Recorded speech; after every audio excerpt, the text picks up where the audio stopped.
Minded for that. Yeah. How's it going, David?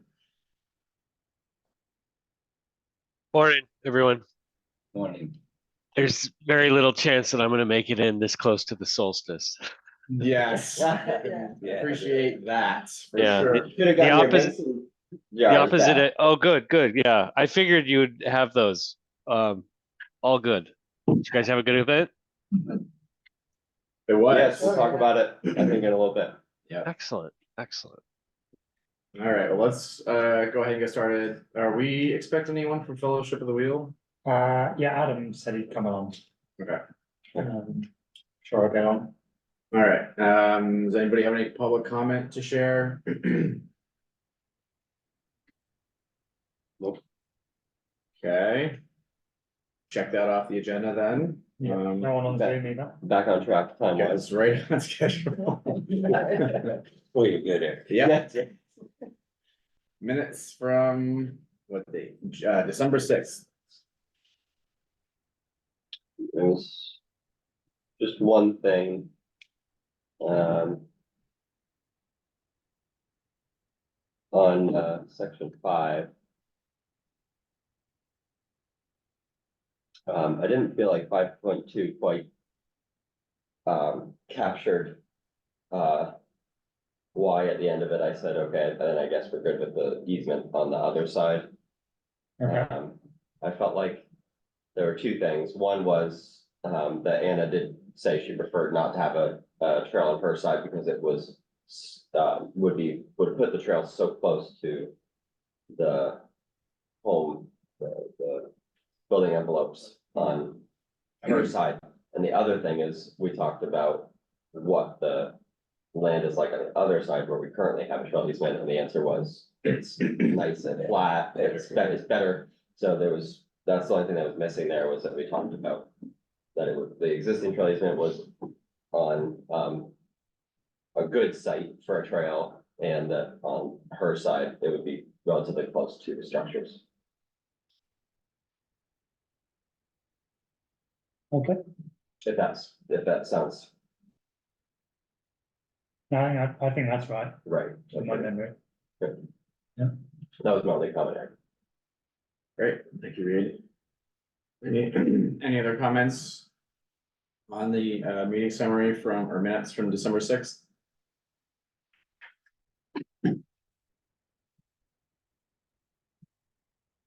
I'm good. I'm good. There's Ken back.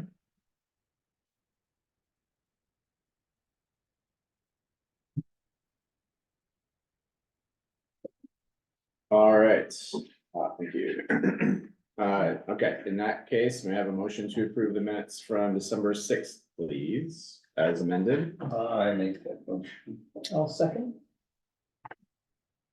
Okay, we have a motion from Gary, a second from Terry. Sorry, Reed, you're just a little too slow.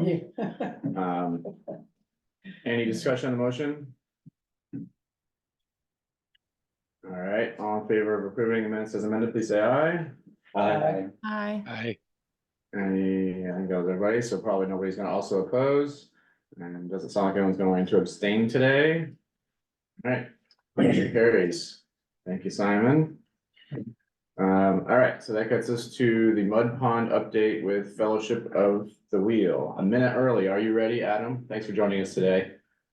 Hey, good morning. Yes, already good to go. Great to see all of you after several years of talking about this project. Yeah.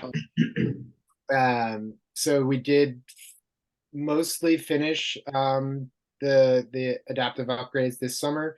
And that includes the section of quiet connector going from the parking lot to the road crossing. And then I think it's around 2.5 miles of the total 4 miles of trail on the country park side as well. We, completed most of that work by, I think it was mid-September, and then we did an assessment that should involve some staff members from Vemba, Vermont Adaptive and the Kelly Brush Foundation. So we had two different adaptive bikes out there where we could actually like test and try the upgrades that were implemented. And everything was passable, sort of like rated as, sort of meeting the criteria that we set out to make these upgrades with. There were, I think, 4 different areas where there was like some slight improvements that could be made. And there's actually some funding available from the Kelly Brush Foundation for us to actually go back in and like make those final touches. So everything was passable, but there was like a couple little sections where,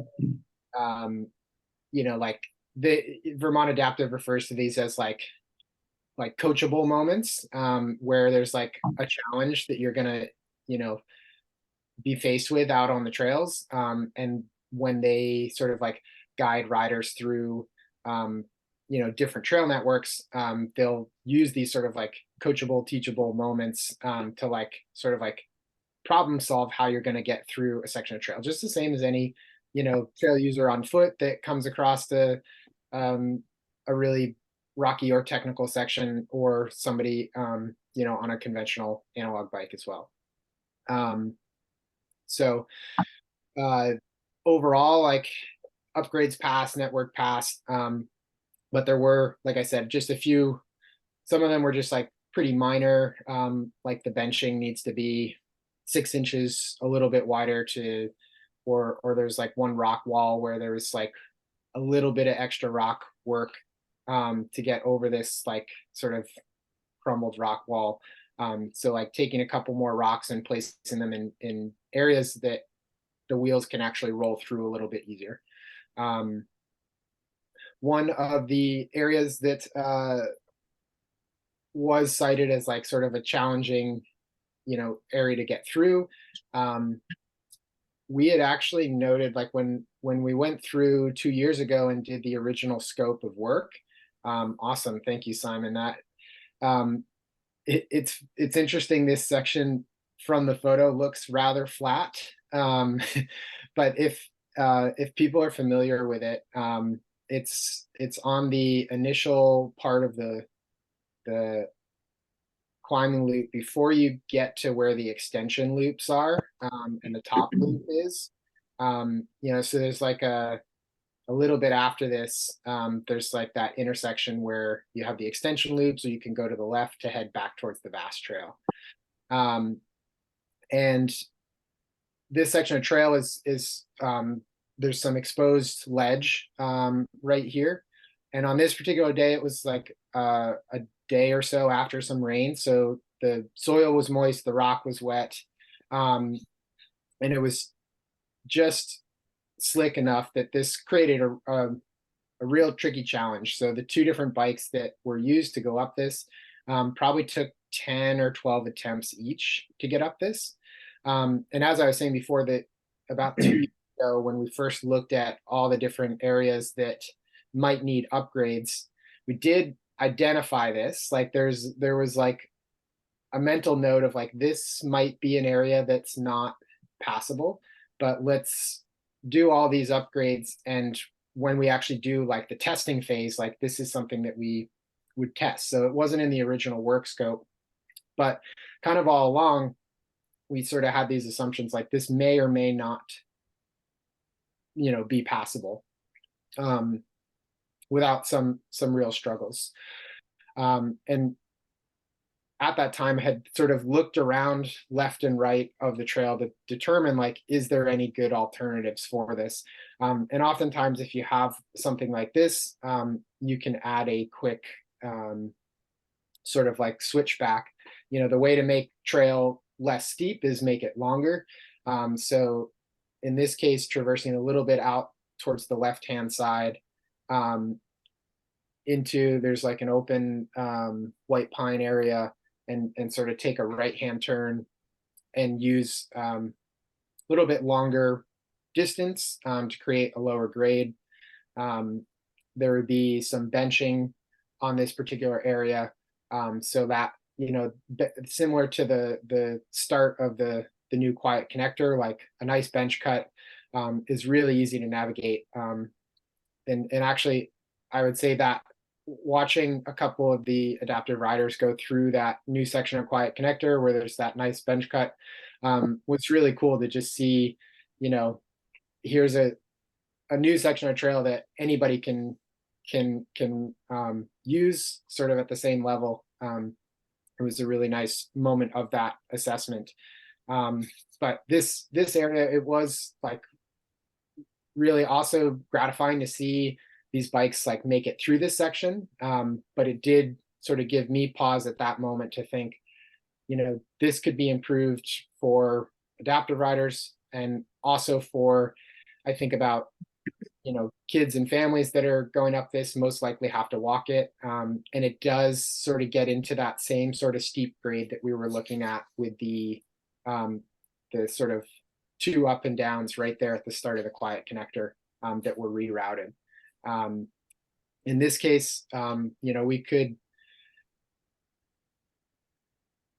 you know, propose just putting in this reroute and sort of reclaiming that section. But that corridor is relatively like open and cut where the trail is now. And, you know, sort of in discussion with the group during the assessment, like this is a great like technical challenge for people that want it. But having an easier, lower grade option could be an improvement for all users. So that's one of the things we wanted to sort of present today for the commission to discuss and you know, make some decisions on whether we can do that work. I can also share a few other little stats and notes about the season in general. If people would like to hear it, we've got a little summary on hours and community days and all that as well. Okay, thanks, Adam. Yeah, if we have time, I'd be happy to hear about some of that, how the program went this summer, the usage of the park went this summer. But let's first address your question. What do folks think about Adam's proposal to reroute or I guess create a secondary trail that would be an easier approach to the rest of the network? Ellie was chatting at me, and so I just want to make sure that I understand where it is. Can you pull that map up one more time? The red. Yeah, the dark red, yeah. Yeah, that one in the middle there. So Yeah. So this is in the country park itself. I guess I Yeah. got a little confused myself, but looking at the network. Do you feel like if there wasn't another option, there's the possibility that some people would not navigate this and then not access more of the trail network? it does. So this is like, it's kind of like that initial loop that goes up to the vast trail and back.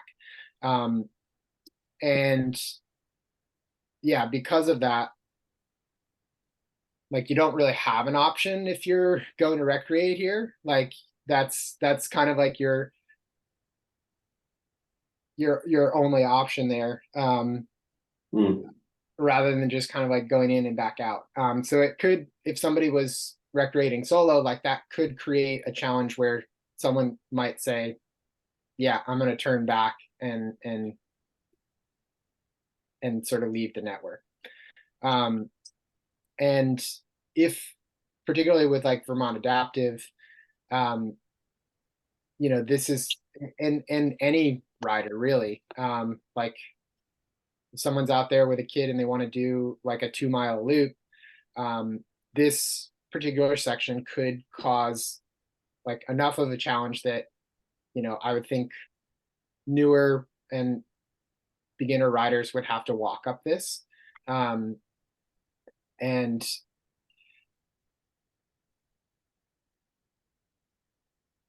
particularly with the adaptive bikes, like you don't have sometimes that option. And so it can be challenging to try to, you know, like once those bikes are in the woods, like how do you get that up? Like we were sort of wondering, like, are we, you know, 3 or 4 of us, are we going to have to push this bike up this steep grade? versus all the other areas, like, you know, there might have been a little slip here or there on a route, or, you know, a little challenge with a rock on the side of the trail, but everything went like with far, you know, less challenges. The other three areas that we're gonna make little updates on, I think those are all sort of like within existing tread and like just a minor dirt work adjustment in line with everything else we've done. This is the only thing that like would involve an option line. You know, again, looking at that corridor, there's no trees over probably 2 inches in diameter, like just a couple saplings that would need to be cut, and then 60, 70 feet of benching to create like this little elbow that would, you know, sort of allow an option. Yep. Okay. Thanks, Adam. I've got Gary and then David. Okay, I just wanted to ask, you know, other than an additional impact on the area, slight impact, what's the negatives of doing this? I can't really think of any that are terrible. That are even, you know, I can't think of any other than the slightly more impact, more trail being built. But do you have any thoughts, Adam, of what a negative impact this might have?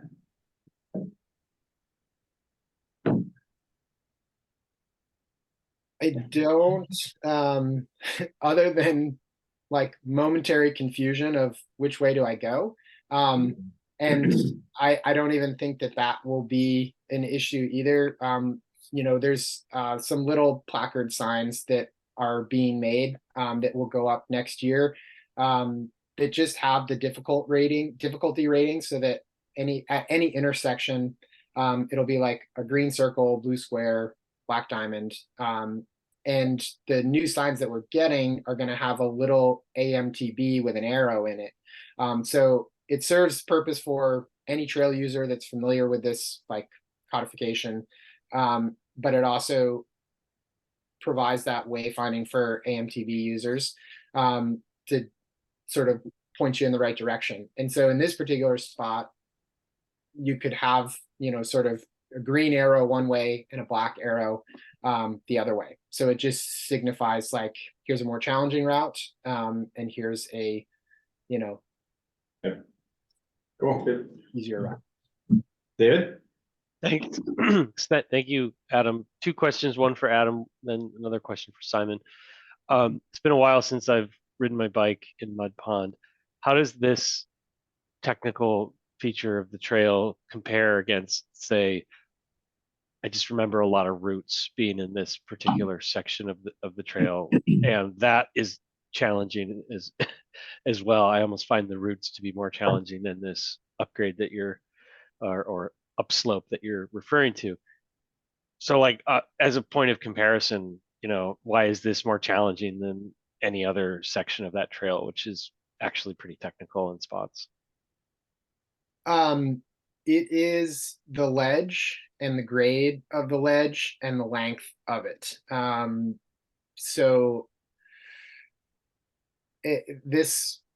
yeah, I think it's probably about 30 feet in length, maybe 25 or so, where the ledge is pretty steep. And I think today, or the day that we did the assessment, really highlighted those conditions when they're a little bit wet and slippery. You know, when it's dry, there may have been enough traction that the tires wouldn't slide the way that they did on the day we did the assessment. But that also held true for the routes.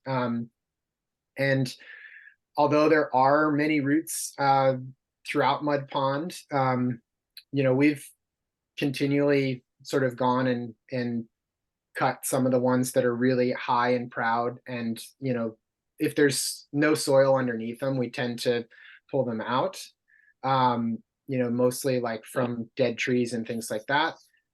There was one section with roots that was particularly challenging to these bikes, and it was actually before you get to the split for the loop. So it's like right there in the first couple hundred quarter mile of trail there. And So one of those sections that does have a lot of those tricky roots, you can actually do a little cross hatching to add some grip and a little bit of soil work and rock work to like fill in some of those little pits. So it's like minor work, like the technicality for people that enjoy that is still there. You know, we play this delicate balance of as a trail steward, like what is best for, you know, the environment and the trail versus what is fun and enjoyable to the users. So we're constantly in conflict with those things, and trying to like strike a balance on, you know, what's passable, what's challenging for people that want that challenge, but what is going to create a good experience that's going to bring most people back. And I think I would encourage you to go to Mud Pond and ride after some of these upgrades, and you know, maybe be pleasantly surprised that some of these changes we've made have like really improved the experience for most people without really detracting from the experience for others. Yeah, I definitely want to make my way back over there. Follow-up question then for, you mentioned that the sort of left jog and then the right jog sort of back, you refer to it as a bit of the elbow. You referred to a trail building technique called benching, and I guess I'm just not really familiar with that. Could you describe what that means? Yeah. So the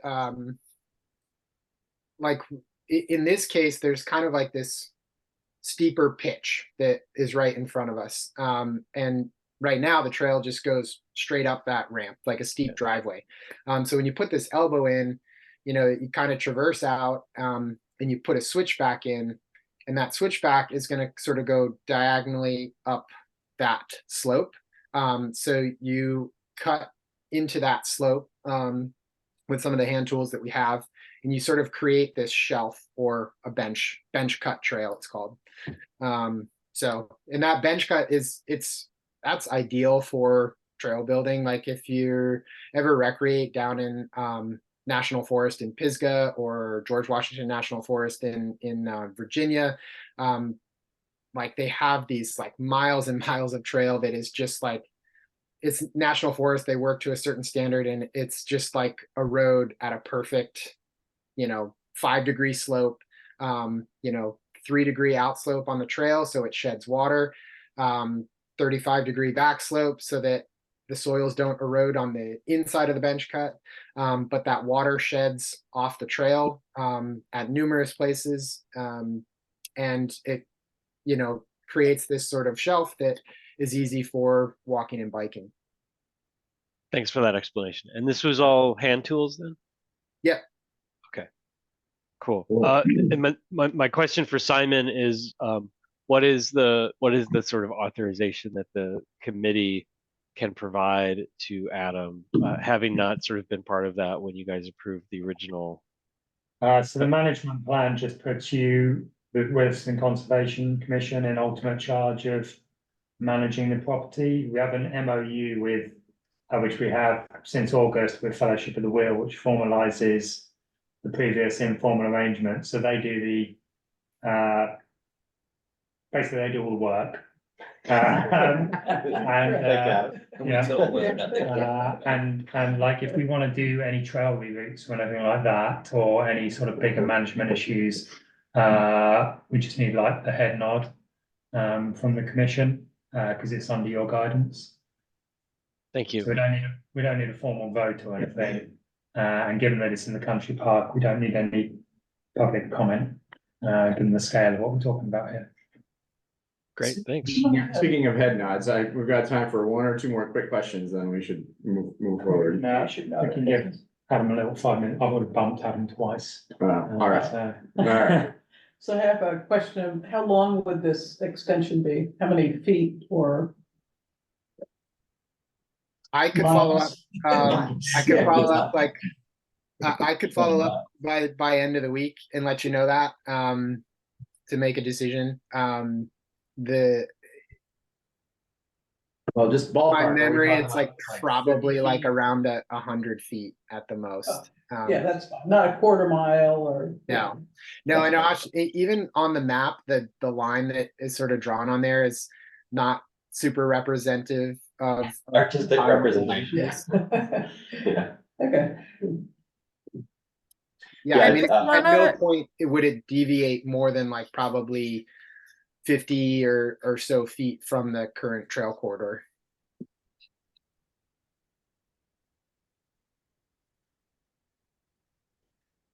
Great, thank The you, mayor. Kim. Oh, Oops, sorry. okay. Okay, go ahead. Yellow hand. Go, Kim. Oh, All yeah. my Yes, eyes. I have to paint my hand yellow.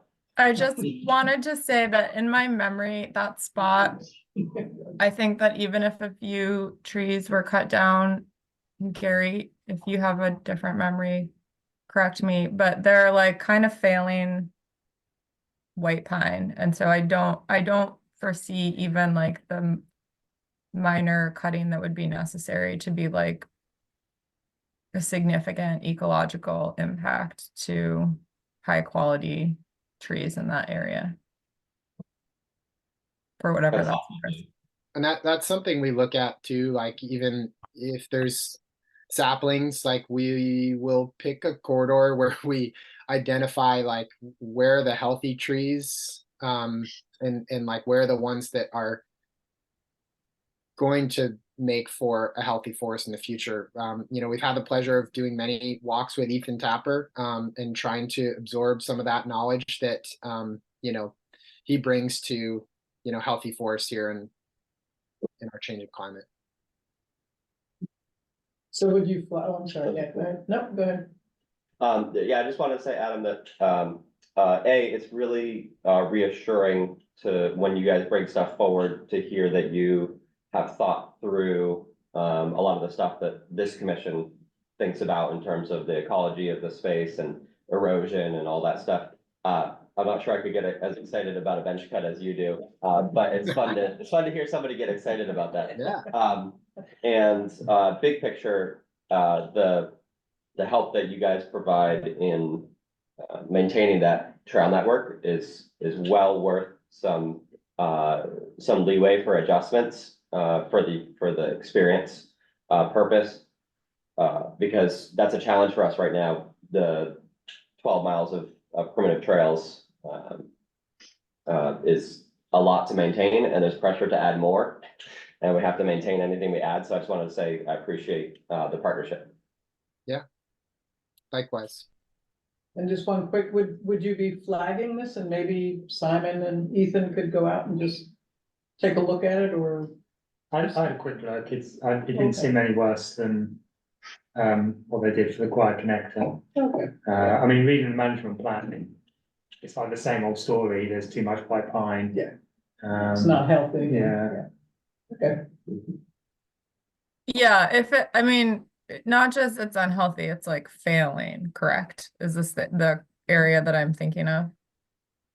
I don't know enough to know whether it's failing, but I can just about tell that it's white pine. Yeah.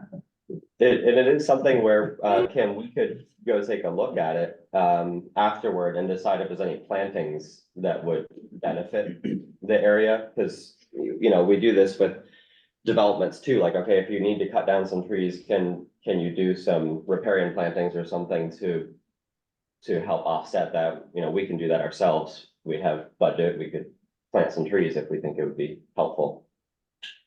I mean, if I may suggest, like it might be worth getting, I don't know how many times Ethan's been to Country Park there, but it feels similar to Saxon, where it's a planted forest on old farmland, and the forest is kind of all failing at the same time. So the Mud Pond Country Park and Saxon Hill are two particular networks where I worry every time there's a windstorm or an ice storm about how many trees there will be down. And we even look, when we do our routine maintenance, we look for trees that are leaning, that are hazards to trail users, and try to proactively take care of some of those as well. So, I've kind of wondered myself, like, what is the future of this park look like, and how does, you know, a healthy forest like regenerate, amongst some of those areas that are failing. So I'm sure Ethan has some thoughts and guidance to provide there too on possible planting and making for a stronger future forest. Awesome. Thanks, Adam. If we just need a head nod and not a formal motion to approve, can I get a series of head nods from folks? Yes. Yeah. All right. So it's- And any head shakes? All right, I'm not seeing any head shaking. All right, I think it's safe to say that the Conservation Commission is in favor of this adjustment to the trail. And thanks, Adam. And anything else you need from us on that? No, appreciate it. Thank you. All When right, will the work great. happen, Adam? The work is slated to happen next summer. So Eric and Eric is trail manager, is off in the winter. We got together in early November and put together a trail plan, and we put in sort of a week of capacity for upgrades, including, you know, this. So we have the time carved out, and it'll happen, I think, before end of June. It's in our schedule. Great, So we can thanks. get it lined up with the signage and get everything sort of buttoned up. Signage sounds great. Great. Great, Thank thanks, you. Adam. Simon, did you say there was another agenda moment? Because I was curious about the grooming, and if we wanted to do a quick update on that, if there's time. Yeah, just very briefly, I think now that they've finished the Quiet Connector, you probably know that they groom, well, volunteers previously groomed the Mud Pond Country Park in like an ad hoc arrangement. And I think Adam's been talking to those volunteers, and they're going to take it under their umbrella. So Fellowship of the Wheel. The Quiet Connector, that is? Well, all of the country park, Okay. but it's also going to include the Quiet Connector for grooming. So they're going to be grooming that element of the trail and conservation area.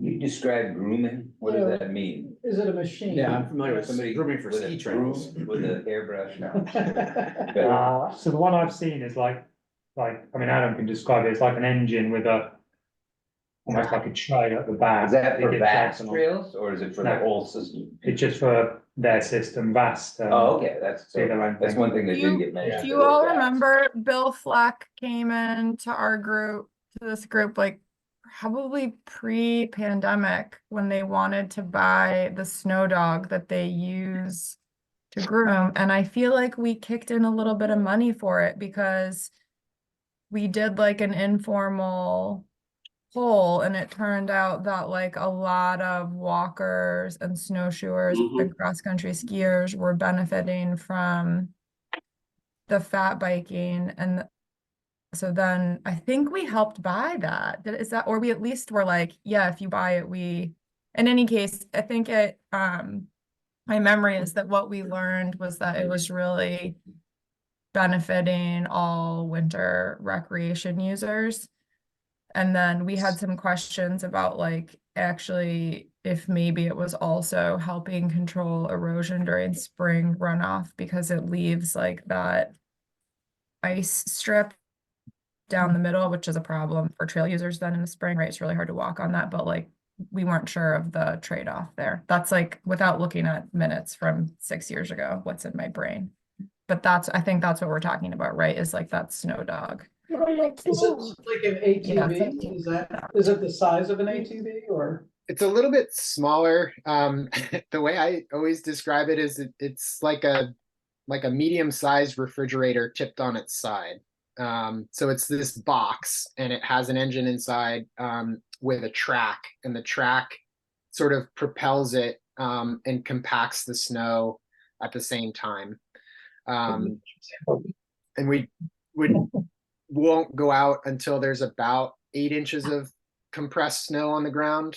So you sort of wait until some of those roots and rocks in the trail tread is sort of like well protected and insulated. And then that track sort of propels it, and then the operators, there's like sort of two handlebars, like almost like a brush hog.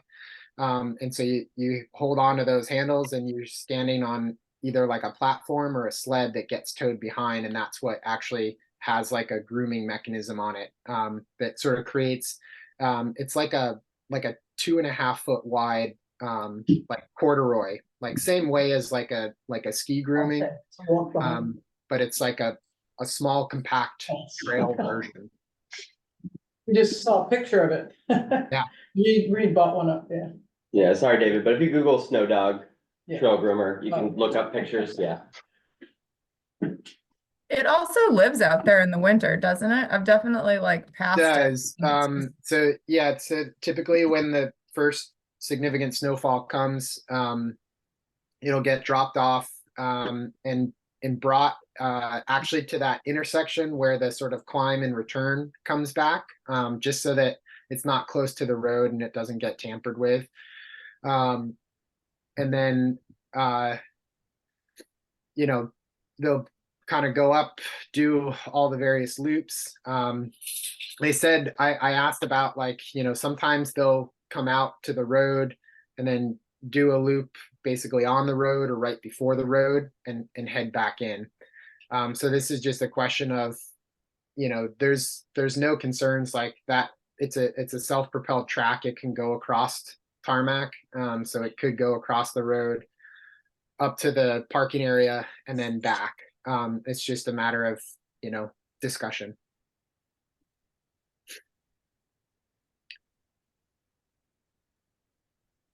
One thought I think I provided to Simon is like, that quiet connector area receives a lot of traffic. It can improve like the trail conditions for all users, but it also, like, that section of trail would be, sort of heavily traveled and compacted anyways to some degree. It's, yeah, really kind of up to the commission to consider that. I don't see any drawback to grooming that, other than like if there's any danger driving it across the road. Because I feel like what we learned was that grooming the rest of the network makes it usable for a range of recreationists in the winter, and that's something that we really want to encourage. And so I don't know, it makes sense to me that we would extend it to this other piece. Yeah, the management plan just says grooming is allowed, so, All right. Thank you. That Google worked. I got the The visual, image, and it definitely looks like a little refrigerator pushed on its side. yeah, refrigerator on tracks. It's a cool machine. You can go see it in person once it's out there. All right, we do need to move on. Anything else for Adam? Thank you for your time, Adam, and for getting up Yeah. early Yeah. on almost the winter solstice. Yep. 1 day short. All right, well, thanks again, Adam. Apologies for having to bump you off the agenda a couple of times. No problem at all. Thank you, everyone, as well. And yeah, just it's great to celebrate a mostly completed project here and talk about the final touches. It's been a great process to be involved with, and just appreciate all the thoughts and collaboration with this commission. It's been a great experience. All right, thank you very much. Thank you. Have a great Thank you. holiday. Thank you. Yeah, you as well. Okay, annual report. We need to finalize this today, right? Or is that the ERF that has to be, ERF memo has to be finalized today, I know that. Theoretically, I think the we year. can do it we can do the annual report on the 3rd if we really need to. It'd be nice to finalize it today. I think that's a good goal. So I just went through and did some basic copy editing kind of and added a couple of comments. But I think it's in really good shape. I actually don't see any reason why we couldn't just approve it today. So- Should we just, I'm gonna open it, but I'm wondering if I should add details about what we just learned to the section on, So that's the thing, that was actually a couple of the comments or questions I had was, so we need to remember that the time frame Yeah. for this is July of 22 through June 30th of this year. So like today's conversation may not necessarily apply to. but some of the, this- didn't he just say that some of the work was done over the summer or no? Yeah, so the section on that is that they did it. And we've got a little picture of the guy. Packing the entrance to the conservation area. That's really cool. Was this in the annual report last year? Or No. Since we've been working on it for a year and a half. Yeah. I think if We've the, been talking about it for a year and a half. Right. there might have been, in the last report, talk about the evaluation of whether it was appropriate to have, but not the installation that happened the following. The current fiscal year. So when we talked about this, we decided on 4 topics, I think, laser, SWHA, required connection, trapping, and then bullet points on some of the other smaller things that you did. I think a while ago, people provided a few like bullet points and I summarized all of them. I was gonna say, I don't remember writing so much about the SWHA, but it came out great, and then Eric made it better, and my job is done. So I can have a look at what you wrote yesterday, Gary, and make sure that this matches. Yeah, I wrote a lot more, but there might be some additional things you wanna grab out of there. Yeah. And And I then, think you said we might put more in on the website. Right. Right. so we're Yeah, the full version gonna versus do a 2-pager for the Conservation Commission annual report website, and then we only get a page now, and we. I think the pictures, having the pictures and the abbreviated version makes a big difference in people engaging with it when they flip through the book. So, Yeah, I think it's a good idea to have less text, more pictures, and then, you know, you can always say for more information, go to the website, read the full At version. least let people know that there's more if they Yeah. want to. Yeah, I like that. One additional question I had is, can we add photo credits to the 2, 3, I guess 4 photos that are in there? Uh, Are they all yours? Or No, Tom's? one The is- Nomo May is Deb Mutual, that one's mine, and actually, that one's the developers for the glazers. the Nomo May is actually from, Marcy Cass, it's her front yard, but it was provided by Deb Mutual. I was thinking about that picture for the glacier thing. I know we had a picture, remember that with that fake image of where the houses would be, would that be?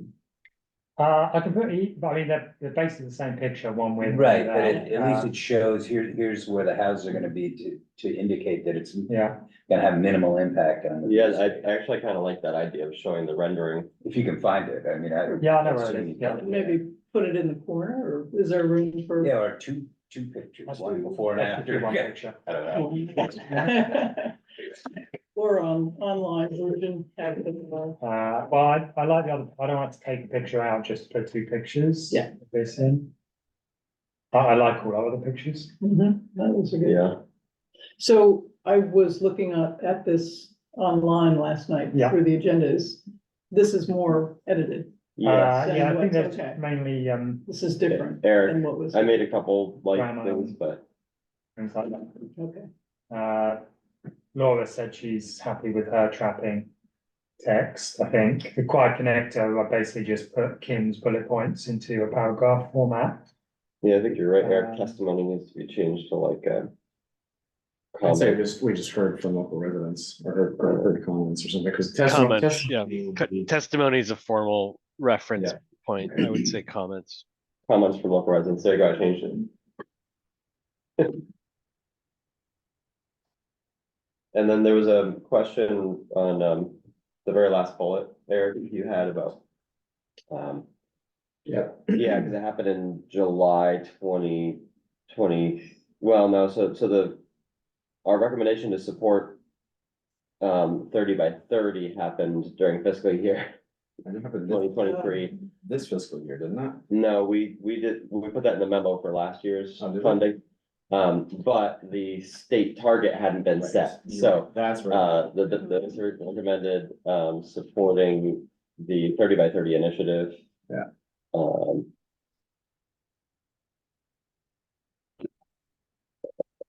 30 by 30 initiative. Conserving 30% of land by 2030.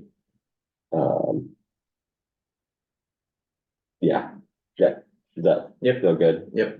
Okay, just from resolving your comment. Okay, so then the only other one I had was up in the Glacier part. Same question, did all of that highlighted section there, Conservation Commission reviewed, I'm reading on the screen, reviewed the proposal on 3 occasions and made a formal recommendation to the planning commission. I think that happened in July, didn't it? When did we do our formal recommendation for that? No, I think it went to, It was in June. it went to planning commission in June. So Yeah, you've done your, Alright. thing prior to that. Okay, I thought that stretched on into. So the like, last thing that was done, I think, under this fiscal year was the planning commission agreed to have some public. It was ready for public comment. Yeah, they set up Public 3 meeting. meetings, 1 in Yeah. November and 2, I don't know, Public 3 hearings. meetings for that. I think that was the last thing. Yeah, Okay, I've read it and I have no other areas of concern. I'm glad you pointed out the timing issues on a couple things. It's really hard, Yeah, it's hard to think I would- that way. yeah, I would also, even though it doesn't align with fiscal years, I've always wished that this would just be a calendar year thing, since we're always doing it in December, and it's like, we can remember what we did this year. Plus, it's hard to Well, stop when you we know. are there's always more doing than- it in December, we try to start doing it in like Right, September. we'll just be doing this in June. Well, or maybe we just need to be more disciplined about writing it in June, or having one all year long, and as we do things and we say, wow, that was important, we put it. Yeah. We put a bullet point about it into a draft for the following year's report. I think the hard part for me is that you know there's more to it. Mhm. Right. And you know, you can't, it's hard to stop when you wanna say, and yeah, you got passed by this. you Mhm. know. And then the thing is, the public is reading this, and the public doesn't Yeah. understand fiscal No, years, so yes. they're like, well, what about all this Okay. other stuff that You didn't do it. happened? Why didn't you? I mean, as like Sarah always said, it's not just like for when the printed copy goes out, it's like. If someone looks back in 10 years' time, Yeah, they go like, oh, what did the conservation commission do then? It's quite helpful for that. Yeah. To keep it. Yeah. I did have one other very minor comment. It is for Fellowship of the Wheel. Is FOW the correct acronym? I thought it was FOT. I thought they used FOTW. I think it is FOTW, I believe That right? FTW is It was on his picture this morning. FOTW? All caps. Yeah. Yeah. Okay. So I have a quick question. The license plates, is there a specific reference? Like, we've got the bullet point about no mow May, but then I don't see a bullet point that's talking about those license plates.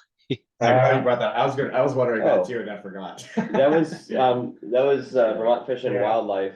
I can caption the license plates and make them smaller as well so that they don't dwarf the no May sign. And was Think it of it- referencing that we got money for a project from those? No, it's because we worked with, right, it's because we worked Oh, with yes. Vermont Fish and Wildlife on the SWHA, so maybe it just needs to be moved up to But be, it's that, and it's also that we got the watershed protection grant from them.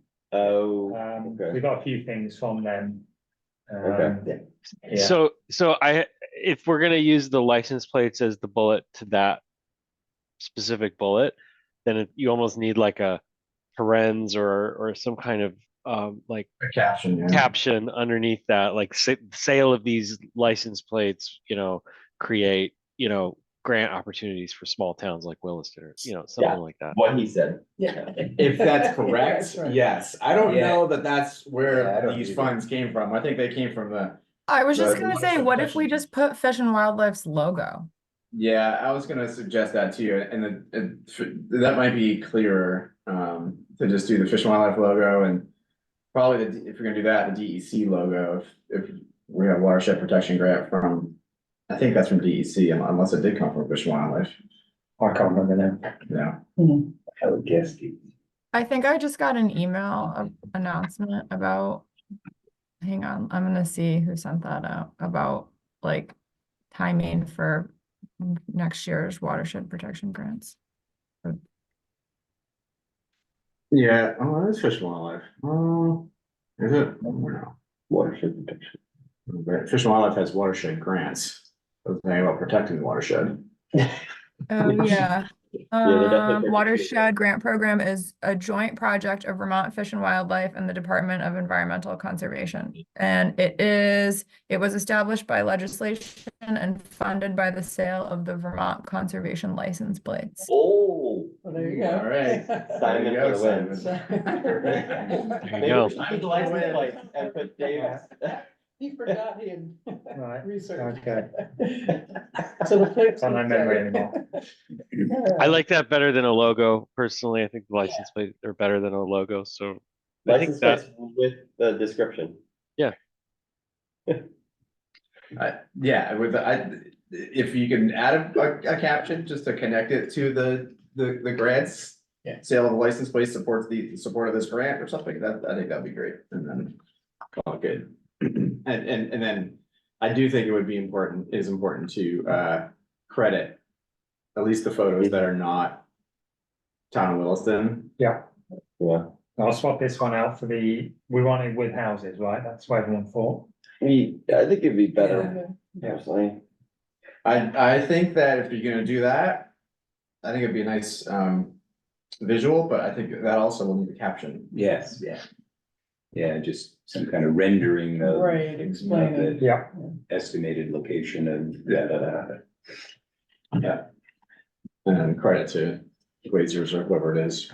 Yeah, maybe the consulting firm or engineering firm that did it.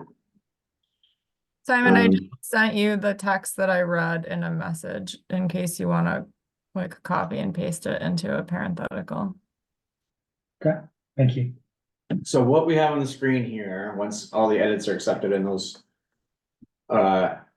changes are made, is this what will be, this is 2 pages, so this is the hard copy or the digital version. And then somehow it's gonna get condensed down into a single page for the hard copy. Well, what we did last year is that you agreed everything and then I just cut it all down. Just use then you really add with an small X. font. Well, Font of 6. I can do it or Sarah can do it. Okay, Your choice. okay, I mean, if you want, we've still got another meeting, so I could just cut it down, you can have a quick look at it. But like, I guess the problem's gonna be like, why don't we say this, why don't we say that, and it's like Yeah. everything you say. No, as long as it's in Yeah. an online version, I trust you to cut it. Well, okay. Edit it. Do would anyone do we need a motion to approve this? I forget. I can't I don't think so, Alright. All right, then, any last comments on the annual report, before we put this one to bed?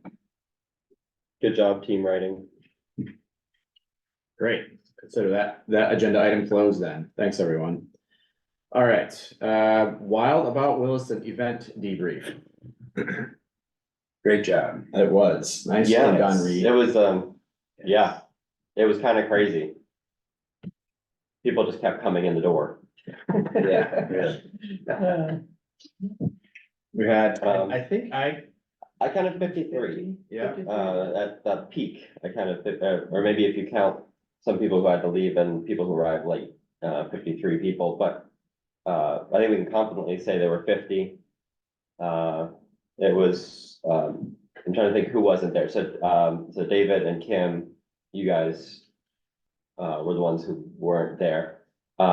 I was in Louisville, Kentucky. Ooh. That sounds exciting. Bourbon Run. Yeah. Yeah, Jack we just had to Daniels go buy some bourbon in person. Real quick. We had the setup, yeah, maybe if you could share the photos, that would be the Yeah. easiest thing to quickly debrief on. So the setup in the room, we had our place your dots and arrows and write up your comments on stickies activities, which you can see the photo here. On the left, we had Vermont Land Trust and Trust for Public Land had their setups on either side.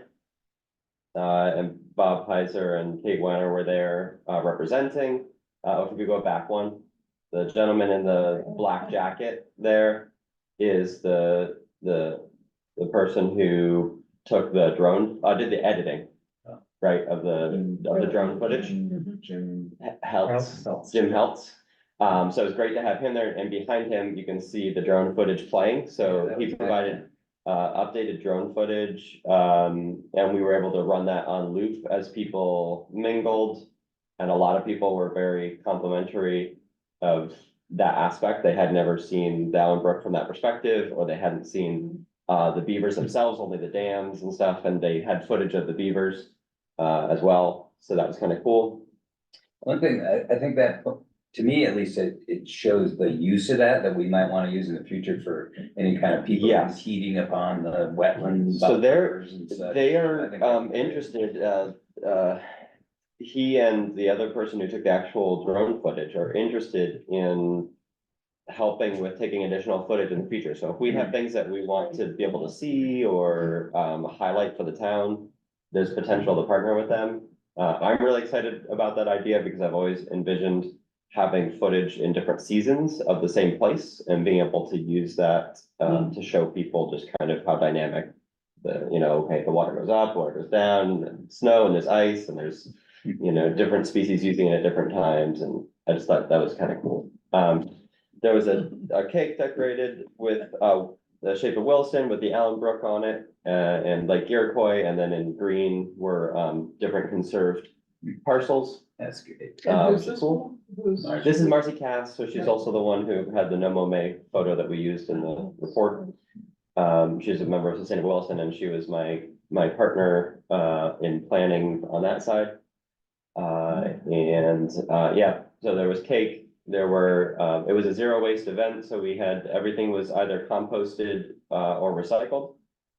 We had That was really good. literally zero Yeah. pieces of trash at the end, and we, People. thanks to David and others who offered up mason jars, we used small jelly jars as drinking glasses, and all those just got taken home, washed, and put back into storage or use, so that was great. The presentation, we pretty much kept to time because so many people came in that we decided, and the cake, we were without a cake server until like 3 minutes before we were supposed to start speaking. Because that was the one item that was a glitch, and so we decided to just start a little bit late. There's a great photo of what the room looked like, and that doesn't count the people that were standing in the back where the photo's taken from. Just a ton of people were there. The attendees ranged from state rep, select board members. We had the assistant town manager, Erin, was listening from her office because she came out and said, wow, that's a lot of people, and went back and listened from her office. I think this photo here really captures how full the room was. Yeah. Yes. I especially like the muskets behind Simon. Yes. Simon was ready. Yeah. Armed. We had door prizes, so we had white pine, bare root, sap seedlings. We had 50 of them. I think we had like 30 of them there to be handed out. That was thanks to Deb Muccio from the from Sustainable Williston, SW. And I would say about 15 to 20 of them got taken by attendees, which is I thought pretty good, considering it looked very much like winter outside at that point. People were like, "Ooh, I'm gonna go out and plant this." What do I do? What do I do with this? Like, we put it in the ground in the winter. And then an additional 22. I don't know how the math works out, so I think we had 50, but an additional 22 have been planted at Abazie Minnehanek by Chapin. So he planted 4 as a trial the following day, and then he went back on the weekend on Saturday and planted another 18. So and those were planted in areas of Abazie Minnehanek where in the future there may potentially be some cross-country ski trails, and so they've been planted in a way to shade from the south and keep those trails usable throughout the season. Nice. So Good strategizing. yes, so some good to see those get used. We had I spoke, Eric spoke at the end, and Laura did a presentation on natural history of Vermont, of the region. Simon did a special on a bunch of different projects. Here's what Laura looked like giving her spiel. The audience was engaged. We did do some activities around like raise your hand if you've been to these places, stand up if it's your favorite place. There was some nice applause for, Mr. Heltz and the video and for celebrating some of the different places. Here's Simon talking about the benefits of having an overall strategic plan and having funding to be able to purchase lands and create these crosstown trails. So I think the takeaway was that people pay attention and that the type of outreach that we did, observer advertisement, as well as front porch forum posts, having a website. I actually think it was a significant boon or boost that we had Marcy's professional design. We had an image, a logo for the event, which helped people, I think, see that like, okay, this is like a real event, not just, come if you're interested in trails or come if you're interested in conserving land. It was more of a formal event. The space ended up being perfect for that. Melinda was there, Jude Hersey and Carl Runge were both there, which was great. Matt Belange was there. Matt Boulanger was there. You can see Melinda there. So I think we had a good mix. There were 2 families who came with kids, which was great. To see them dragging their children along to do I know. enriching Made me activity. feel like a bad parent. I should drag at least my son along with me. I guess from the socializing, I would just note that there was a gentleman named Greg from the HOA Fieldstone Drive. Fieldstone Drive, right by part of what used to be the Isham Farm that got subdivided off and became a little neighborhood there. So he is interested in improving the quality of their open space. He said, I know we have open space, but we don't really do anything with it. We would like to manage it and steward it. And so I encouraged him to come to the Conservation Commission or write into Simon so that we can at least connect him with resources. Maybe Ethan Tapper could go out and walk the land with HOA and give them suggestions on what they could do, or maybe he could have other resources that we can connect him with. So that was nice to And see. can those open spaces they can have forest management? Yes. I got the impression, I got the impression it was just a field that they Field, mowed. those okay, so fields it's not- are- And he was thinking, and I think he was like, why do we mow this field all the time? Yeah, so some of it might be returning it, Yeah, Yeah. returning it to forest land, but he also talked about like, the areas that did have more than just field along the edges and stuff. He's like, I feel like it's a lot of invasives and stuff, and I just would like us to do something other than just watch it be whatever it wants to be. Could be Yeah, maybe. grassland bird habitat. I wonder if a more organized, And he was very interested in the grassland bird. to have Yeah. a lot of groups that have a required open space, if you could give an hour or 2 gig with, and invite all of them and just say, here's the type of things you can do. To actually make use of it. Yeah, and ecologically. that'd be good for the town and for everything. I mean, if they promote forests, maybe they'll sequester more carbon, Mhm. Yeah, so this guy Greg also asked, which was the guy who did the bobolink counting, and so I pointed out Carl to him and he went and talked to him.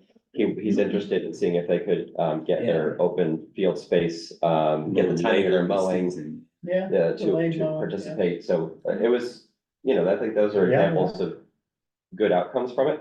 The one thing that people started immediately asking is, are you doing sign-ins so that we know who is here and we can follow up with them to let them know like when the hearings on the budget are happening or different things? We didn't do that, and as Simon put it, there's a certain element of like, we don't really want to like make people feel like, oh, we want to track who's coming and then send you stuff, but I think in the future, I would consider having an optional sign-in or Yeah, if something. you're interested in receiving it. Yeah, at least write your Yeah, name sure. and then have an optional, write your email address if you would like to receive additional information about the outcomes of this event and next steps. Was but- there an RSVP? There was on Facebook, so I do know some Facebook. folks, but those people may or may not have come, at least they were interested, so they could be notified of. I could post on the event, for instance, and they would get notified that there was a comment on the event or an update to the event.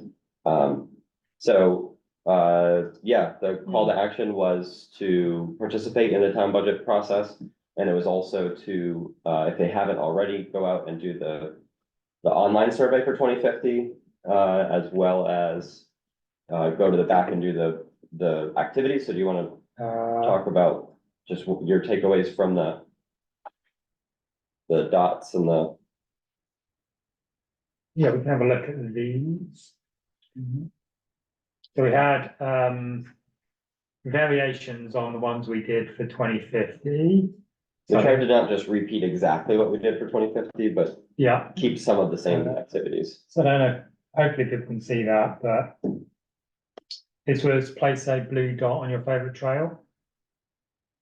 So it's quite nice that people's favorite trails are all over the place here.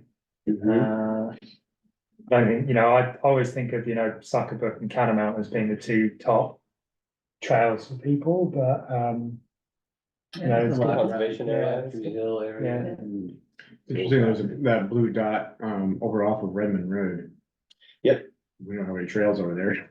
Yeah, well, maybe somebody lives, maybe they work at, Global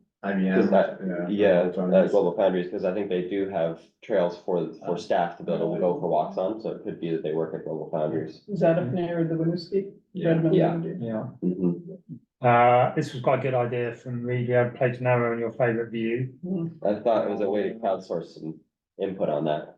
so. I guess lots of views, Catamount,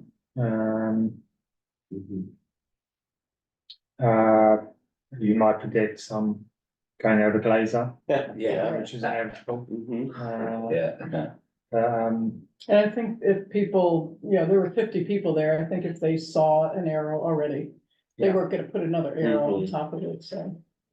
Yeah, There's one red one there pointing at, the Allenbrook School, Yeah. Parcel. which I actually, when I drive along there, yeah, I like looking beyond the fire station and seeing, you see the Allenbrook in the foreground, and then you see, Tree Island, Obviously Minnehaha, coming up beyond that, so it is kind of a nice, I hadn't thought about that one. And what's the yellow one next to that in Taps Well, Corners? there is one little view left before they build that. Yeah, that's looking at, The mountain. Mount Mansfield Mansfield, yeah. from, I keep wanting to say Ponderosa, because that's what it used to be like 20 years ago, but from that intersection there. It'll be gone though, once. Yeah, they it will build be. that Hotel. Yeah.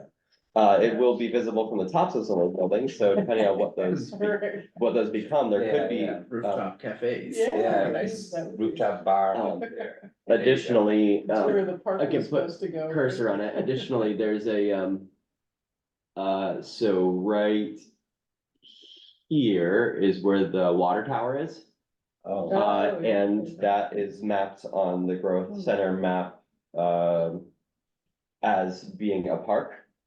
That knoll, Accessible to the public? and so it'd be publicly accessible land, and, wow. yeah, Baroque Are knoll, there trails up around there too? no, right now there's What- homeless people living there, Oh, really? actually, yeah. I wonder if that would be a thing we could enhance. Right, so it's planned to become a park when Is there? a good other things view? around that get, and yeah, so from that knoll, you can see the mountains. Oh, Does you the can- town own No, but No, it's- but the developer is not allowed to build anything there. They have to, Okay. when they develop, they have to designate it, they have to build it as a park, it? Okay. and then they have to give it to the town. So we haven't gone through any process development review at all for anything? No, So it's- eventually we might wanna seek trails through there. Yes, it's gonna be more of an urban park, so I don't know whether the Conservation Commission, that's a good question for Simon. I don't know if the parks that are mapped as part of the growth center, whether it'll come through us or whether it'll be more like, it's up to the developer to build whatever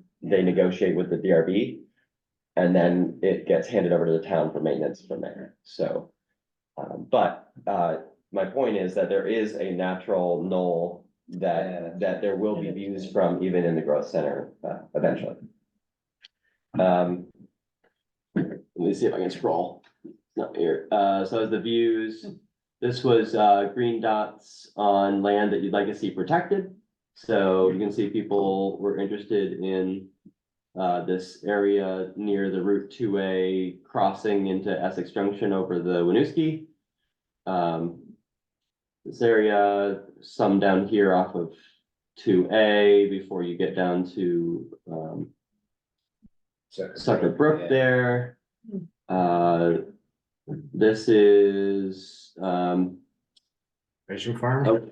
well, Just yeah. Sounds private. Bhutan, that's Bhutan. Bhutan here, yeah, and, nobody highlighted anything, in the Urban. residential and district. district, so I think that's. Telling. Telling it, no, there's some, couple dots down here also around, Lake Erie. Lake Iroquois, so, yeah, so that's cool. And then there were comments which are really hard to read on here, so, we'll have to ask Simon what the comments were, but we had prompts for them, like, what are some things that you'd like to do? This was, Vermont Land Trust conservation projects in and around Williston. So they have a lot of them. Yeah. That they've been part of. I didn't realize that either, how many there are. And then, Trust for Public Land, really, it's just Catamount, for them. Right. So That's a nice little map, though. It is, yeah, so I asked Bob, I said, you know, if you have a map or anything that we could show, so I have it in digital form, and then he also had it up on a giant poster. Yeah, that's nice to, that's just an Yeah. overview. So that's helpful. As far as next steps are concerned, a lot of people wanted to know, how can we share this with people after the event? So we did not record the event on the website, however, or online somehow. I think there's demands to have like a self-led version of Wild About Williston. So kind of like the story maps that the students had put together. Oh, yeah. The one thing, Yep. yeah, one thing that we could consider if we do have another like class project opportunity in the next year would be to ask them to help put together a story map based on all the materials that we have for Wild About Williston. And then I have a script of everything that I was going to say. I had to abbreviate some of it, but I have a script. So, you know, we could even have the student do voiceover from the Yeah, script. yeah. So I think there's opportunity to leverage students to help take what we did and put it into a digital version that people can Use scroll through. AI. Yep, to We didn't have time- recreate the event. we didn't have time to go through the story maps that the students did in 2022, but I did mention a few of them and encourage people to go out and read them because there's just a ton of great information out there. You could spend like 3 hours reading stuff, so. I think that when it was called, was it, was there anything from the stickies that you wanted to highlight? I haven't read them yet, but they were hard to read on the screen. No, I mean, I think there was some good feedback there, So one thing that was missing, I think, and it was an amazing event, and the one thing that was missing was the observer. How the Yeah. observer would be there. Right, yeah. Oh, yes, so, Yeah. because we have photos, I was thinking of submitting something, a photo to the Observer. Mhm. Maybe for the next green edition or whatever, you know, they have the green issue each month Yeah. that focuses on conservation and environmental topics. So they could still write something after the fact, so we can still reach out and Yeah, see that'd if be they great. would. So how hard would it be? I know a lot of people just use their iPhone and set it up on a tripod. And I was thinking of that while you guys were talking, I was like, To record it? to record it, I mean, Yeah. that probably would be fairly easy to. Yeah, if you can capture the audio. It for can be the a audio. little bit challenging with the PowerPoint presentation. So Yeah. it can be done. And Zoom doesn't work in that room for large It, meetings like that. Well, you could have said it. we could have recorded it, but I think there was a lot, my sense was, it was a lot to set up and coordinate just what we did. Yeah. And so trying to do the recording too, I think would have, it maybe You guys- delayed us or slowed us down or distracted us more than it would be worth. Certainly the people who were there, I'm sure will share some information that they learned with other people so that the word will get out, but I think in the next year, in 2024, I would like to see us at some point get this into a digital version that, so that we don't have to offer the event every year, but we could do an event like this every 5 years, and in between, we have a digital version people can look at. And afterwards, I did talk to I met up with folks from Williston that next week, and I was talking about the event, and I said, oh, you live in Williston, did you come to the event? And they were like, what event? I Yeah, mean, and I think it was advertised yeah, in the Well, Observer, if you get it. I mean, so the problem is that I don't get the Observer till yeah. The Observer, the days Observer, after third, yeah. Facebook Front Porch Forum. So we Right. covered So there was three, a lot. yeah, it was social media as well as, and then there was also the Planners Corner, Yeah. mentioned True. it. Yeah. Although all the town distributions go into my spam, no matter how many times I tell them they're not spam. So I actually didn't see the Planners Corner about it until after the event. So it's But still yeah, I tricky to think it catch was- everybody. Yeah. Yeah, so I think we did a great job on getting the word out. The attendance was great, and the next step is just, can we have some sort of digital version of it that people can do after the fact or revisit? Yeah, I mean, I think, just with the owl technology, it would be possible to just set up an owl up front. Yeah, doing it on Zoom. if you can train the owl to just focus on the speaker. Yeah, Yes. I think the problem would be like, because it wouldn't have actually been a problem this time, because we didn't have questions from the audience, but the owl wouldn't be good at We picking wouldn't that feel up. that. But I guess you can fix that with them. Well, an iPhone with a mic, I've used mics a lot with that. The other idea that had been mentioned was, public access TV. We could have, if we do it again, so we could ask them to come cover it, and then they would have a recording of it. And they know how to use all the Yeah. technology to pick up, you know, they can pan over to a question and that and stuff, so.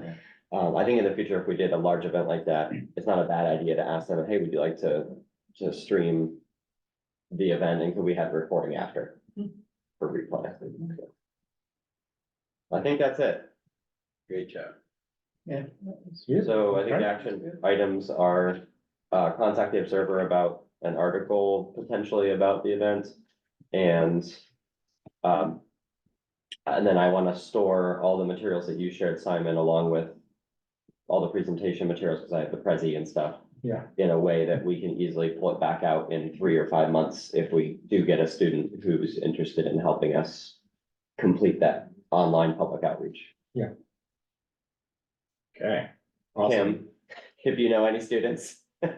She just ditched all of her students. Yeah, I was about to say, like, I will, but like, I'm Yeah, Might be full-time. Yeah. Yeah. starting a new job in how many days? I don't know, January Yeah. 8th, and then, yeah, I'll have a whole different group of Kim, students. do you have to teach right away?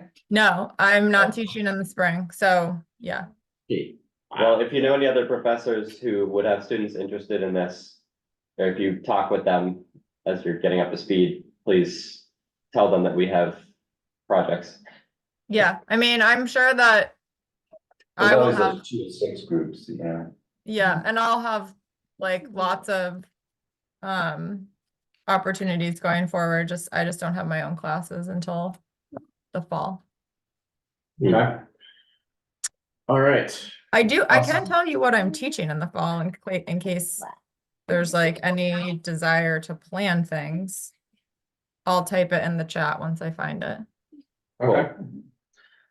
All right, 2 things left here. We have the ERF memo to finalize. That has to be finalized today. And then we can wrap up our conversation on the chapter 12. What's that, Simon? If time, chapter 12. Yep, and I now have a meeting at 9, so I need to head out at about 10 of, unfortunately, but. All right, ERF memo. So Simon did the big lift on this over the past week or so. Thank you very much, Simon. I went through it yesterday and edited it a little bit. But I think it's in pretty good shape now. The chart looks much better. Could you bring that up, Simon? Like, I don't have Oh, a yeah. computer. The chart. I'm the lone. Oh, You guys are all looking on your screens. Sorry. there's one thing that, as I reread it, there's one thing Thank that you. keeps bugging me, and maybe it's just me, so just tell me if it is, but. We mentioned in 2 places in the summary bullets and then also in the verbose section, we talk about a target working balance of 800,000. Mhm. But I really wouldn't, even if we got up to that point and just no parcels had become available, I wouldn't want the funding then to become 0, which is what I really think is gonna happen with that recommendation, is that if we do get to the point where it's building up, they're gonna go, oh, you don't need more than 800,000, because you said that's the target working balance.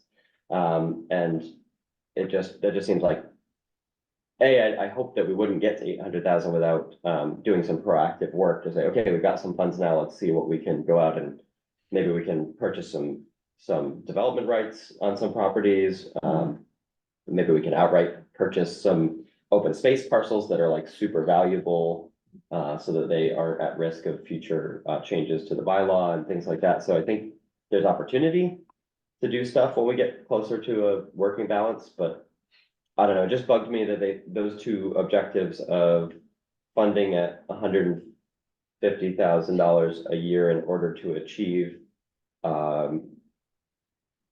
reaching 30%, not by 2030, but reaching 30% with our highest priority parcels seemed in conflict with the bullet about $800 being a target working balance. I didn't know if like a target working balance of target minimum balance of $800,000. Or it could say above or Or- below. Yeah, I guess maybe 800,000 that's or above. me a little bit. I guess I have a different perspective on that. Okay, yeah, tell me. And that's, to me, I guess that's the sales pitch to the select board is we think that, as you just framed it, a minimum target balance of 800,000 is appropriate for the ERF. And I guess I think that if somehow we do hit that amount in the ERF, that I think it's okay for the town to back off and not continue to contribute at a level, at any level. And then it would, if we do have a project or when we have a project and draw that balance down, then the expectation is that they continue to resume contributing to it. And that just gives them a goal. Yeah, it gives them a carrot to go look after. for. Yeah, Yeah, and know that it's not just a never ending perennial line item request for $150,000 or whatever they end up okay, contributing in a given year. And so the ERF funds can be used for purchasing, property outright, development rights. Yep, and We can purchase trail easements. you can Yeah. purchase easements, yep. Right. and the costs that are associated with all of those. Right. Yeah, even legal acquisitions. fees. Design, legal, yeah, And so we don't have to wait necessarily for people to come to us. We could be looking at these. Yeah. And proactively educating Yeah, we the rarely public do. about, right, so Yeah. saying, this option is available to people in town. Yeah, If you're And, interested. yeah, and we didn't really get into that in our last agenda item, but I see that as maybe not the next step after a while about Williston, but maybe 2 steps down the road is continue to build up a little coalition of interested folks in town, and then the Conservation Commission can then start to maybe look at talking with some of these landowners who are connected to the top 20 parcels and let's start to make a plan. and we need money. That's right, right. That little Right minor now. important thing. Yeah, that could be in the form of those people invited to a meeting where we say, here's your options. If you're interested in conserving your land, we can help. Yep. And right now at 460,000, we don't have a lot Right. to work with, so. it's- I mean, we gotta also never forget that we can respond to pretty quick to things like when Catamount went up, the town kicked in more money and, so we don't want to have to worry about that all the time, particularly for smaller things, but that's always an option too. If something big comes up, we need to do this immediately, then as long as enough people believe in it, then it can happen that way. Yeah, And I guess in this memo, the fear about, and my thing is, I always go back to that mud pond area from the Herskowitz. Coming to those meetings is that the Conservation Commission was really concerned because that was gonna draw it down to 0, pretty much. yeah, And that was a big, oh boy, can we really do this? And it did go through because of all the matching and, private donations and things, but that's a worry too, is that if we don't have that buffer, that it gets drawn down often, so. I'm gonna make a suggestion, which is that I generally would agree with you, Eric, that it would be okay for the town to not fund at 150,000 a year if it had reached this 800,000. I would say match that to inflation as the match that to inflation and you can set a target at $800,000 as a working balance. And if I were on the select board and I were being asked to include this in the budget, I would want to know how many years would you anticipate then, would it take to get to your target amount? And so I believe Terry just mentioned that 450 is the working balance, right? 460, yeah. 460. That's our current, Yeah, that's our 3 more current, years. balance, yeah. So, That'd be I mean, 3 that years. depends on what the select board wants to contribute to the ERF. I think I heard that they have, 10 grand. Yes. Currently, set aside in the proposed That would budget. take a while. 10, oh, God. So at that rate, that's a It'll never while. get there, right? It'll never get there. So I mean, could we add a bullet here that basically says that, which is that the current balance is, and at Sure. 150,000, this goal will be reached in 4 Yeah, fiscal providing years. we don't have new, Yeah, land that we that's- wanna conserve, yeah. Because I'm pretty sure probably the select board really doesn't know what's in that fund right now. They have a lot more things to think Yeah. about, so right now they're unaware, and I must say, I was really glad to see one of the select board members at Wild about Williston. Yes. I think that was very Yes, useful. Jean was there. Actually, I was glad that Jean was there too, because I already know that Greta is generally supportive of our funding efforts for the ERF. So it would, not be particularly influential to have her there. I was really pleased to see another select board member there. And there was an email, I did get an email, by the way, from Mike Isham as well. Saying I want to be at the event, but I'm not able to be, and asking some questions, so I need to get back to him. But he's interested in learning a little bit more about the ERF. He said, I don't understand it well enough. Okay. Yeah, I'd like to know more. So it's an opportunity, an open door to have a conversation with him. I wonder if, I'm not good at this kind of stuff, but to have some kind of a quick little video, like I'm thinking Ethan, Ethan does these little 3-minute, things about the forest and management. And if there was one about the ERF where people could go to the town website and it's like, what is the Yeah, what is ERF? the How does this work? And they could just click onto this link and we could show some of these pictures in that and. And describe how it has worked. Right, how it worked, yeah. Something for the future, but that's not my expertise. There was a That- couple words, oh, sorry, go ahead. Just, and it looks good, Eric. Does the committee agree that we should tie $800,000 to inflation? I don't know how to do that elegantly or concisely in the memo. Oh, I would just say working target balance of $800,000 adjusted for inflation over time. I That's think all I'm that's, getting. Yeah. yes, I like that. Yeah. Yeah, that's good. All right, let me get back to that. Speaking of adjusting, I love this figure you guys have put in here. That's all. Oh, signed. the graph, yeah. Yes, Yeah, that's what we were that's trying to show, right? Yeah, This I is think what it, funding's like, this is what the costs are like. right, I think it does show it pretty Mhm. clearly. Yeah, that's a good visual for folks. Like, Yes, that Yeah, thing. there, he's got it up on. Yeah. Um, And is that then- easy to edit, Simon? I think so, yeah. Well, I was just gonna suggest under where it says that the green line, it says assess cost of land, I could say assess value. Cost Okay. sounds Hmm. weird to me for some reason. yeah, that's true, because also because cost is different, the market value is different than the assessed value, so I think. Yeah. Yeah. Assessed value is a good, I also Although- was wondering why the yellow line is named linear. I think that's the default Excel name for a line. I think we should. So you could put a Similarly, spline in there. Oh, yeah, because you could Yeah, just say yeah. FY and just take out the linear. I FY think that's appropriate. right. I think you could just take out the parenthetical. Yeah, I agree. I meant to comment on that too, Simon, if you can edit out that linear part in the, figure. Then it'll just say exactly the same thing as the one above. So, okay. Fiscal year appropriation Oh, adjusted you're right. to, So that's just the trend line. That's just the trend. line, Okay, isn't so maybe, So, yeah, trend instead of linear. I don't know, linear is fine with me, but I don't know.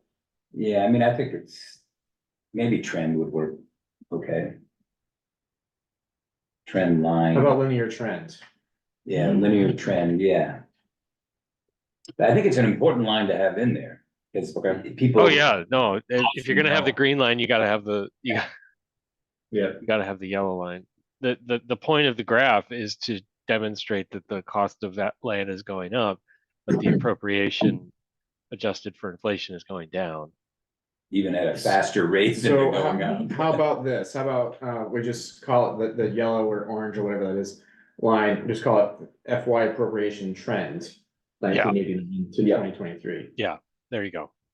You get that? I will do what I can. Below the bullet points, Eric, in the second paragraph, it says the ERF program directly supports town plan goals, blah, blah, blah.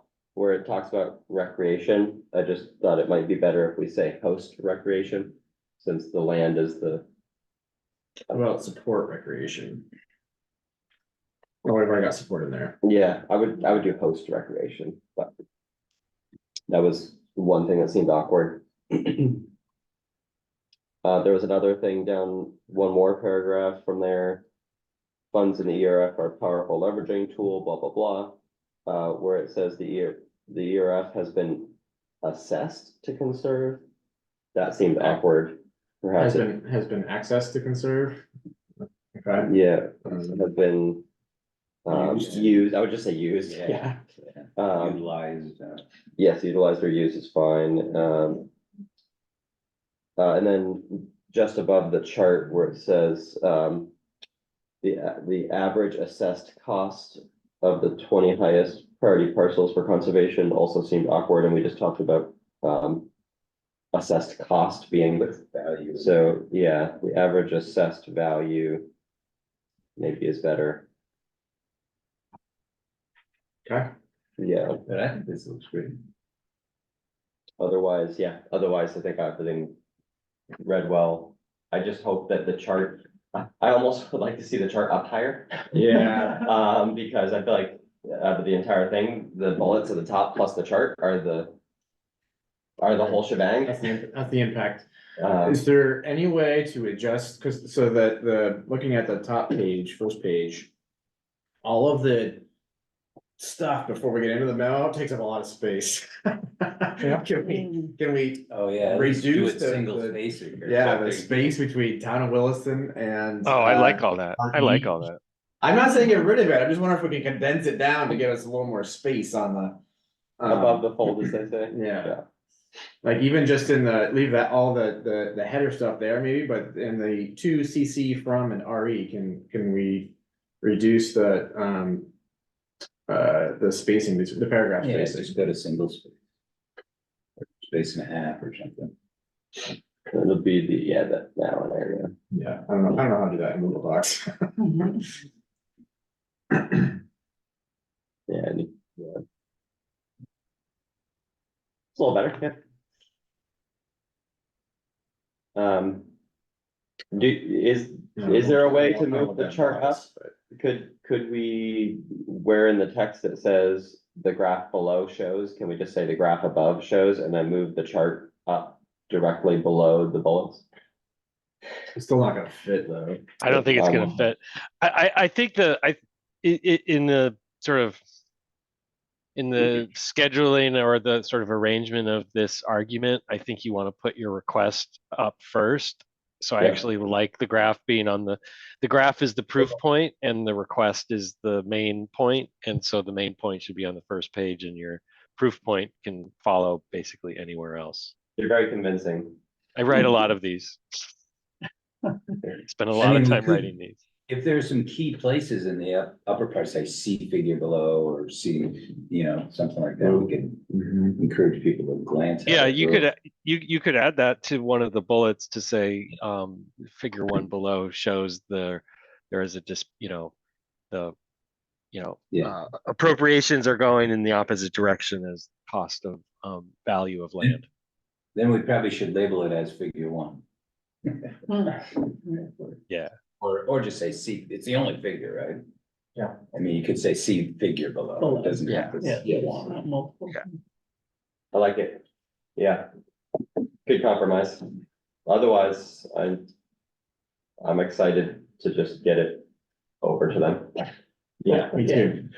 Especially, Yeah. yeah, since there's only Time. $10,000 right now. Mhm. Yes. Yeah, it's gonna be interesting to see how that all flies, plus the. Do we want to They say also anything about, advertise what there's like at the 10% current potentially draft? increase Right. on that. Yeah.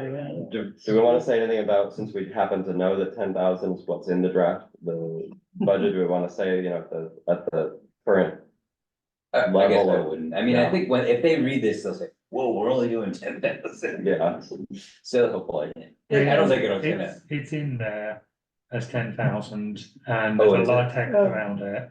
Oh, okay. So Eric has said, you know, it's open to the select board to make changes to the budget to increase it if they want to. The one Doors open. point that I thought about including here, but never got there in the memo is. What is the real difference in the tax rate if the ERF is funded at $150,000 versus even zero? What is like, what is, you know, if I'm paying whatever it is, I don't even know what I'm paying. yeah, Yeah. it's like $1 a house or Yeah. something. Yeah. It's probably a cent, isn't it? I mean, and we used to argue for a cent and that, years ago, that was 60. A penny on the tax rate, it's that would be a penny, What would a penny give? a penny for every $10,000 in assessed value Yeah, is what the penny on the tax rate, how it ends up working out. So if you have $100,000 worth of property, you're paying 10 cents, yeah.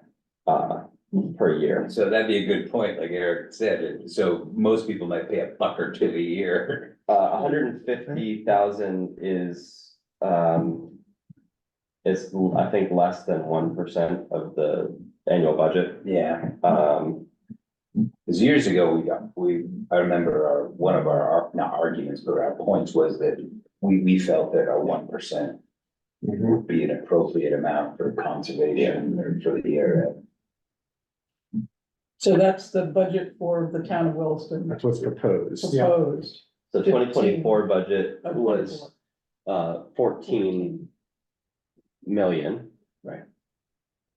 So, all right, so the budget, as they have it proposed, goes up 1.3 million or something? And that results- 8.7%. And that results in a $34 increase for 1.3 million. So we'll just call it, 1.5, so that's $3, right? Right. Yeah, Yeah, per household. Per household. Right, wow. so really. to put it That in might be a that- convincing thing, we feel that, Yeah, it's 1% of last year's budget, yeah, basically. that might be worth a bullet almost. Yeah, Say, for conservation in Williston, a fund that supports much of the conservation in Williston, we're talking $3 per household. $2 per household. Per 100, 250,000, whatever you want to, for such and such a household value. I don't know. guess we should get the exact figures. Yeah, we want to Put be it in sure there. of our numbers. Right. I think you could add to that sentence and approximately 1% of the annual budget. Feels like 1%'s a reasonable amount to be putting into conserving. It's just my.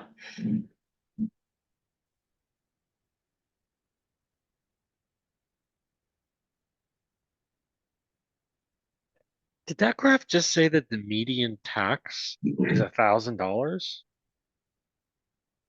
Wow, that seems super low. That seems super low. That, I mean, what would that must include? I assume that doesn't include schools. Yeah, Just the town Like- portion. Just the Right. town. Okay, yeah. Yeah, that may make sense. Thank you, Simon. That makes sense. and like land that gets tax breaks like through current use or ag uses, right? That can't just be residential.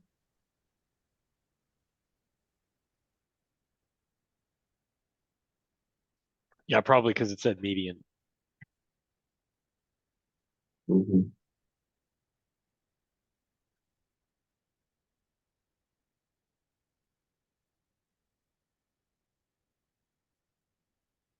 Is somebody gonna verify these numbers? Right, yeah, we should really. Is that easy to access, Simon?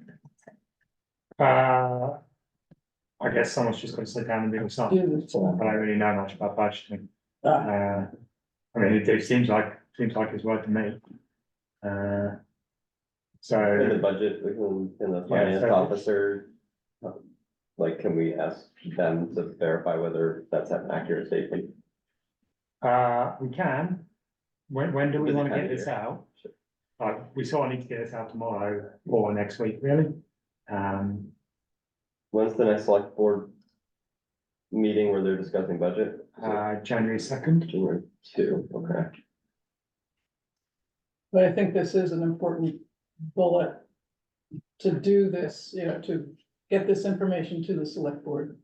So it's actually, it, semantically, we could say less than 1%, because 1% is 151,000. Or almost 152,000 of the Yeah. proposed budget, so we could say less than 1%. It's true. Yeah, Right. of the current proposed budget.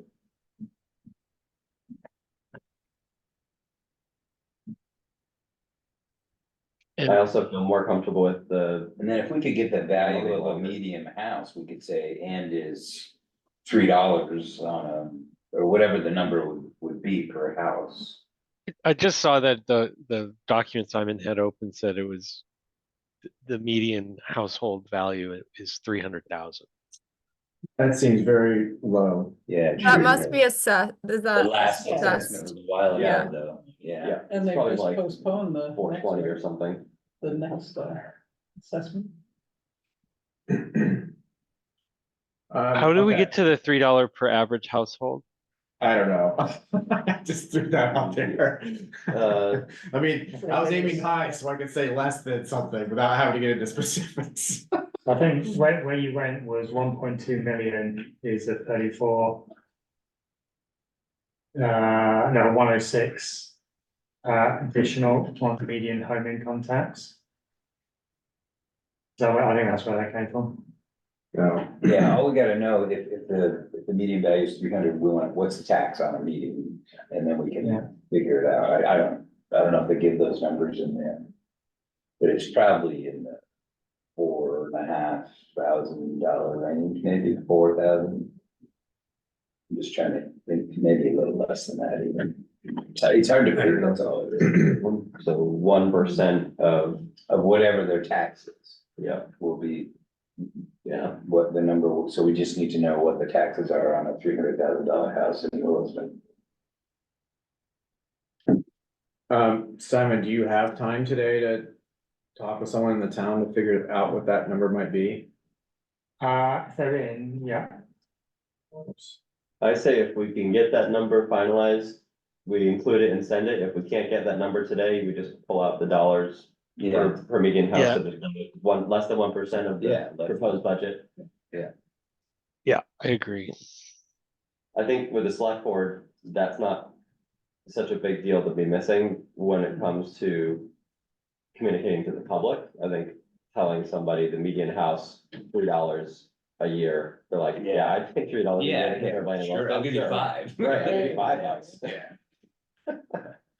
And I hate to say it, but sounds like with somebody, probably Eric might have to go to the select board. Oh, I will. budget Again Yeah, and plead, because if they're proposing 10,000 and we're asking for 150, that's Yeah. a big. Well, I think it's gonna be a tough year, because when they say 8.7% increase for the town piece of it, and who knows what it is for the school district. Probably We do know, don't we? Yeah. Isn't it somewhere around 20% to Yeah. 1%? It's a lot. Yeah, so that's a shitload, so Mm. anytime we're asking for Yeah. more than they already have budgeted, that's a tough hill to climb. I mean, so but this goes beyond it. Maybe it's time to look at that 1% tax on the sales or whatever. Now, if the town is unable to commit to giving the money for the ERF fund through just Yeah, appropriating money, it might have to be attached to. that's where the town plan, that's the type of thing that goes in the town plan to say that the town should evaluate alternative funding mechanisms. Well, we have that tax now, don't we? But it's not going to the ERA. But it's Yeah, I not- know, where's it Right. going? I guess it's, just get dumped into General the fund. general Yeah. fund. Yeah. So unfortunately, I need to head out and get to this meeting at 9. I Okay, I gotta go soon too. I also have another Zoom meeting at 9, so. We don't. I'll- Geez, sorry to just tank the whole meeting. Yeah. Well, I mean, it's only 10 minutes. All right, left. so just one quick thing. So I'm happy to go to the select board meeting on on January 2nd. That was Oh, the time shoot, I'm not frame gonna for be that. They normally start at 7 PM. 7 to 9. Okay. Yeah. All right, and Thank you, I will Eric. have the memo and some talking points to share with the select board. If we can figure out what that dollar amount is per household at 150,000, I think that would be if we can't get in the memo, then I can definitely say it, emphasize yeah. that in my comments to the select board. Yeah, great. Thank you, Eric. And if just one more ask of you on the Wild about Williston thing, if you can send me like 2 or 3 bullets to include my comments about Wild about Williston, I think that would be nice to share with them too. Yep, Oh, yeah. Yeah, especially Yes. when you're asking for more money, you can say, Yeah. we really packed a room. People like this. Yeah. Yeah. I was sitting in the room that was packed, that will probably be empty. Okay, True. all right, thank you, everyone, sorry I gotta run. Yeah. We'll do chapter 12 and maybe chapter 13 next time, Just chapter 13. just chapter 15. Chapter 12 is gone now. It's gone. Sorry, the time has Oh, passed. it's I time gotta move on. fast, Yeah, all right, thanks, have a great holiday, everybody. Okay, Yeah, you too there. that's too bad, because especially after the rain event, stormwater and all that. I'll put together a few bullet points, Simon, for Eric, and I think it's the same bullet points that I might send to the Observer to ask about whether they'd Yeah. be interested in doing an article, and, you know, we can provide more information, but there's a couple bullet points and some photos of what took place. And I'm wondering if it was a separate article instead of incorporated into the green, you know, it might stand out a little bit more if they're willing to. Yeah, perhaps. I think they will have a strong opinion about where they'd like to see it fall in their articles, and as long as it shows up somewhere, I don't really like that. It's marginal then which issue you're in and where you are in the. Yeah. paper. Maybe they want to like do an interview with you about Right, just the RF in general. Yeah, that's true. Yeah. Yeah. that's the place that we need to mention, something like $3 per household in the next fiscal year. That's what we're asking for. You know, if you think that's reasonable, write the select board. Mhm. Okay, I'm gonna go too. Right, All right, great, thanks. Let's see, I'm not gonna be here for the January 2nd meeting. Okay. So, and I can't really zoom in from where I'm in, so, okay, no problem. good enough. See you later. Thank Okay. I'm just gonna go stare out the window for 8 minutes before I have to be on Zoom for another Stare out the hour. window. All right, I think we're done then. Yeah.